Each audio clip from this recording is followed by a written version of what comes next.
राधे राधे। स्वागत है आपका अपने पावन आध्यात्मिक चैनल पर।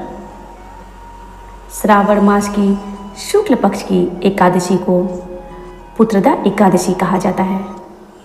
यह व्रत विशेष रूप से संतान की प्राप्ति के लिए किया जाता है, लेकिन इसकी महिमा केवल यहीं तक सीमित नहीं है। यह व्रत मनुष्य के समस्त पापों को दूर कर जीवन को शुभता, सुख और मोक्ष की ओर ले जाता है। इसे करने से स्वर्ग की प्राप्ति होती है और वंश वृद्धि का सौभाग्य मिलता है। क्या आप जानते हैं कि श्रावण मास की शुक्ल पक्ष की एकादशी को पुत्रदा एकादशी क्यों कहा जाता है? क्या आपने सुना है उस राजा की कथा जिसने इस व्रत को करके संतान प्राप्ति का वरदान पाया? आज हम आपको सुनाने जा रहे हैं एक अत्यंत पुण्यदायी व्रत की पौराणिक कथा। पुत्रदा एकादशी व्रत की महिमा, विधि और कथा। इस व्रत को केवल संतान की इच्छा रखने वाले ही नहीं, अपितु हर व्यक्ति को करना चाहिए, क्योंकि यह व्रत सभी पापों को नष्ट कर मोक्ष की ओर ले जाता है। वीडियो को अंत तक जरूर देखिए और चैनल को अभी सब्सक्राइब करें ताकि आपको मिलती रहे ऐसी ही पवित्र व्रतों की दुर्लभ कहानियाँ। भगवान श्री कृष्ण से युधिष्ठिर ने पूछा, मधुसूदन, श्रावण के शुक्ल पक्ष में किस नाम की एकादशी होती है? कृपया मेरे सामने उसका वर्णन कीजिए। भगवान श्री कृष्ण बोले, राजन, प्राचीन काल की बात है। द्वापर युग के प्रारंभ का समय था। महिष्मतीपुर में राजा महिजीत अपने राज्य का पालन करते थे, किंतु उन्हें कोई पुत्र नहीं था। इसीलिए वह राज्य उन्हें सुखदायक नहीं प्रतीत होता था। अपनी अवस्था अधिक देख राजा को बड़ी चिंता हुई। उन्होंने प्रजा वर्ग में बैठकर इस प्रकार कहा, प्रजाजनों, इस जन्म में मुझसे कोई पातक नहीं हुआ। मैंने अपने खजाने में अन्याय से कमाया हुआ धन नहीं जमा किया है। ब्राह्मणों और देवताओं का धन भी मैंने कभी नहीं लिया है। प्रजा का पुत्रवत पालन किया, धर्म से पृथ्वी पर अधिकार जमाया तथा दुष्टों को वे बंधु और पुत्रों के समान ही क्यों न रहे हो दंड दिया। शिष्ट पुरुषों का सदा सम्मान किया और किसी को द्वेष का पात्र नहीं समझा। फिर क्या कारण है जो मेरे घर में आज तक पुत्र उत्पन्न नहीं हुआ? आप लोग इसका विचार करें। राजा के ये वचन सुनकर प्रजा और पुरोहितों के साथ ब्राह्मणों ने उनके हित का विचार करके गहन वन में प्रवेश किया। राजा का कल्याण चाहने वाले वे सभी लोग इधर उधर घूमकर ऋषि सेवित आश्रमों की तलाश करने लगे। इतने में ही उन्हें मुनिश्रेष्ठ लोमस का दर्शन हुआ।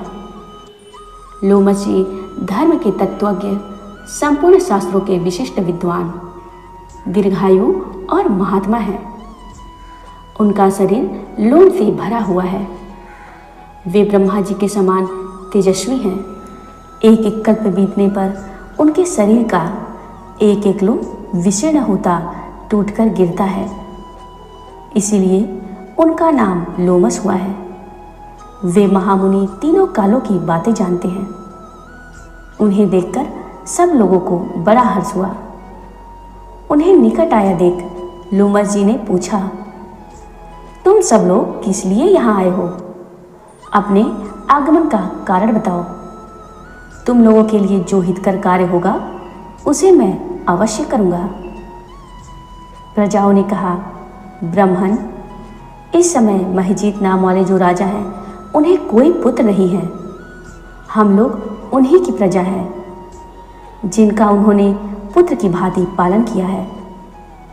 उन्हें पुत्रहीन देख उनके दुख से दुखित हो हम तपस्या करने का दृढ़ निश्चय करके यहाँ आए हैं। द्विजोत्तम, राजा के भाग्य से इस समय हमें आपका दर्शन मिल गया है। महापुरुषों के दर्शन से ही मनुष्यों के सब कार्य सिद्ध हो जाते हैं। मुने, अब हमें उस उपाय का उपदेश कीजिए जिससे राजा को पुत्र की प्राप्ति हो। उनकी बात सुनकर महर्षि लोमस 2 घड़ी तक ध्यान मग्न हो गए। तत्पश्चात राजा के प्राचीन जन्म का वृतांत जानकर उन्होंने कहा, प्रजाविंद सुनो, राजा महिजीत पूर्व जन्म में मनुष्यों को चूसने वाला धनहीन वैश्य था। वह वैश्य गांव-गांव घूमकर व्यापार किया करता था। एक दिन जेठ के शुक्ल पक्ष में 10वीं तिथि को जब दोपहर का सूर्य तप रहा था, वह गांव की सीमा में एक जलाशय पर पहुंचा।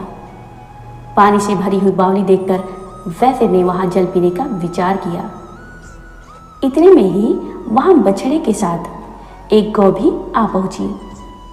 वह प्यास से व्याकुल और ताप से पीड़ित थी, अतः बावली में जाकर जल पीने लगी। वैश्य ने पानी पीती हुई गाय को हाँककर दूर हटा दिया और स्वयं पानी पिया।